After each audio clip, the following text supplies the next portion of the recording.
দেশের ২৪ সাংবাদিকের ব্যাংক হিসাব ১,২৬৮ কোটি টাকার লেনদেনের তথ্য পাওয়া গেছে। এর মধ্যে ১,২৩৮ কোটি টাকা তুলে নেওয়া হয়েছে। ব্যাংক হিসাবগুলোতে বর্তমানে ৩০ কোটি টাকা জমা রয়েছে।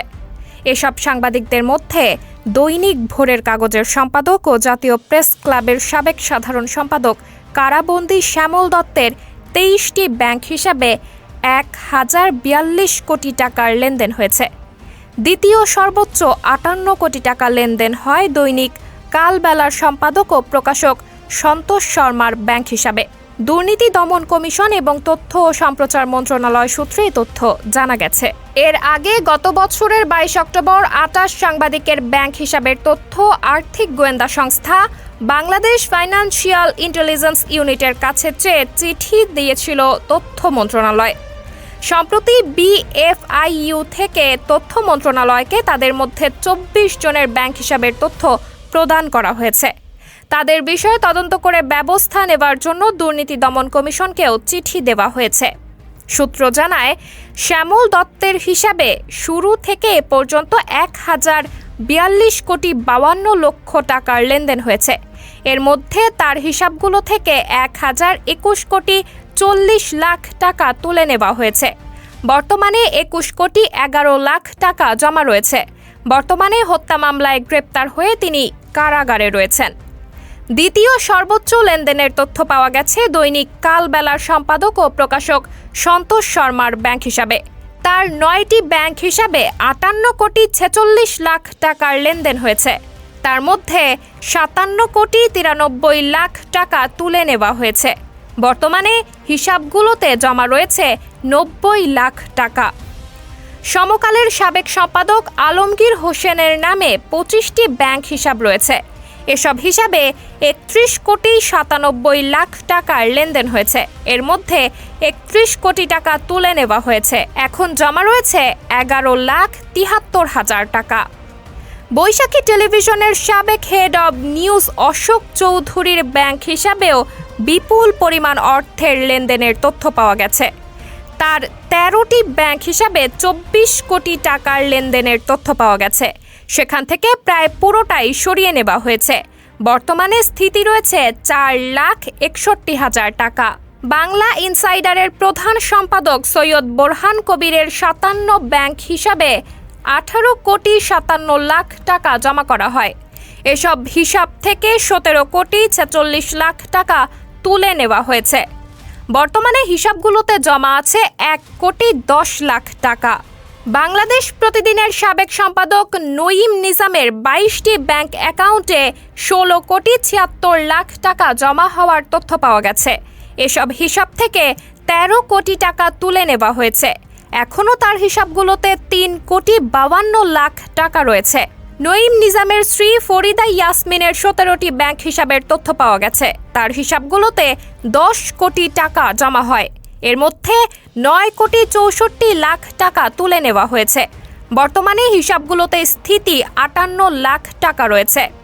শেখ হাসিনার পতনের আগ পর্যন্ত ফরিদা ইয়াসমিন জাতীয় প্রেস ক্লাবের সভাপতি ছিলেন। এছাড়া ১৪ কোটি ৪৯ লাখ ৩৮,১৯৭ টাকার লেনদেনের তথ্য পাওয়া যায় ডিবিসি নিউজের সাবেক head of news Zayedul Hasan পিন্টুর ৪২টি ব্যাংক হিসাবে। এসব হিসাব থেকে ১১ কোটি ৫৪ লাখ টাকা তুলে নেওয়া হয়েছে। বাকি ২ কোটি ৮৭ লাখ টাকা জমা রয়েছে। এ বিষয়ে জায়েদুল হাসান পিন্টু গণমাধ্যমকে জানান, এই পরিমাণ অর্থ আমার ব্যাংকে লেনদেন হওয়া একেবারেই অসম্ভব। কোথাও একটা ভুল হয়েছে, হয়তো অন্য কারো লেনদেন আমার সঙ্গে মিলিয়ে ফেলা হয়েছে। এটাকে আমার কাছে আজগুবি মনে হচ্ছে। ২০০১ সাল থেকে আমি আয়কর রিটার্ন জমা দিই। আমার সব তথ্য সেখানে প্রদর্শন করা আছে।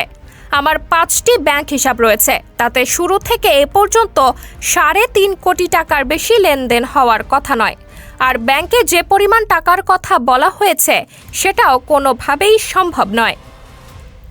দৈনিক ইত্তেফাকের সাবেক সাংবাদিক ফরাজি আজমল হোসেনের ১৫টি ব্যাংক হিসাবে ১১ কোটি ৪৭ লাখ টাকা জমা করা হয়েছে। এসব হিসাব থেকে ১১ কোটি ৩৫ লাখ টাকা উত্তোলন করা হয়েছে। ইত্তেফাকের আরেক সাবেক সাংবাদিক শ্যামল সরকারের 14 ব্যাংক অ্যাকাউন্টে 9 কোটি 36 লাখ টাকার লেনদেন হয়েছে। এর মধ্যে 9 কোটি 25 লাখ টাকা উত্তোলন করা হয়েছে। হিসাবগুলোতে 25 লাখ টাকা এখনও জমা রয়েছে। সরকারি বার্তা সংস্থা বাসসের বিশেষ প্রতিনিধি মধুসূদন মণ্ডলের ব্যাংক হিসাবে 9 কোটি টাকা জমা হয়েছে। এর প্রায় পুরোটাই তুলে নেওয়া হয়েছে। এ বিষয়ে মধুসূদন মণ্ডল বলেন, এই তথ্যটি সঠিক নয়। এত টাকা আমি কোথায় পাবো? আমার ব্যাংক হিসাবে 2 কোটি থেকে 2.25 কোটি টাকার লেনদেন হতে পারে। আমার ব্যাংক হিসাব কিছুদিনের জন্য জব্দ করা হয়েছিল। তারা যাচাই বাছাই করে ইতোমধ্যেই ছেড়েও দিয়েছে। এটিএন বাংলার জহিরুল ইসলাম মামুনের 14টি ব্যাংক হিসাবে 5 কোটি 13 লাখ টাকা জমা হয়। এরই মধ্যে 5 কোটি 10 লাখ টাকা তুলে নেওয়া হয়েছে। যুগান্তরের বিশেষ প্রতিনিধি শেখ মামুনুর রশিদের 3টি ব্যাংক হিসাবে 4 কোটি 96 লাখ টাকা জমা হয়েছে। এসব হিসাব থেকে 4 কোটি 91 লাখ টাকা উত্তোলন করা হয়েছে। স্বদেশ প্রতিদিনের সাবেক সম্পাদক রফিকুল ইসলাম রতনের 7টি ব্যাংক হিসাবে 4 কোটি টাকা জমা হয়েছে। এর মধ্যে 3 কোটি 99 লাখ টাকা তুলে নেওয়া হয়। নয়াদিল্লিতে বাংলাদেশ হাইকমিশনের সাবেক প্রেস মিনিস্টার ও বিএফইউজের মহাসচিব শাবান মাহমুদের 2টি ব্যাংক হিসাবে 3 কোটি 31 লাখ টাকা জমা হয়। এসব হিসাব থেকে 3 কোটি 31 লাখ টাকাই তুলে নেওয়া হয়েছে। বাংলাদেশ প্রতিদিনের সিটি এডিটর মির্জা মেহেদি তমালের 4টি ব্যাংক হিসাবে মিলেছে 1 কোটি 43 লাখ টাকা। এ থেকে 1 কোটি 30 লাখ টাকা উত্তোলন করা হয়েছে। এ বিষয়ে জানতে চাইলে টিআইবির নির্বাহী পরিচালক ডক্টর ইফতেখারুজ্জামান গণমাধ্যমকে জানান, এই আয় অবশ্যই অস্বাভাবিক, বৈধ আয়ের সঙ্গে সামঞ্জস্যপূর্ণ নয়। গত 15 বছরে অন্য অনেক পেশার মতো সাংবাদিকতা পেশাও কর্তৃত্ববাদের দোসর হয়ে কাজ করেছে। রাষ্ট্র ও জনগণের হয়ে কাজ না করার কারণে পেশাগত দেউলিয়ায় পরিণত হয়েছে। অনৈতিক প্রমাণ সাপেক্ষ যথাযথ ব্যবস্থা নিতে হবে। একই সঙ্গে সব পেশা দলীয়করণ বন্ধ করতে হবে, যাতে ভবিষ্যতে কেউ এ ধরনের কাজ করার সাহস না পায়। উল্লেখ্য, আওয়ামী লীগ সরকারের পতনের পর এসব সাংবাদিক ছাড়াও আরও অনেক সাংবাদিকের ব্যাংক অ্যাকাউন্টের তথ্য চাওয়া হয়েছে। ইতোমধ্যে কিছু সাংবাদিকের ব্যাংক অ্যাকাউন্টের লেনদেনের তথ্য গণমাধ্যমে প্রকাশও পেয়েছে, তবে অনেকের তথ্য এখনও পাওয়া যায়নি।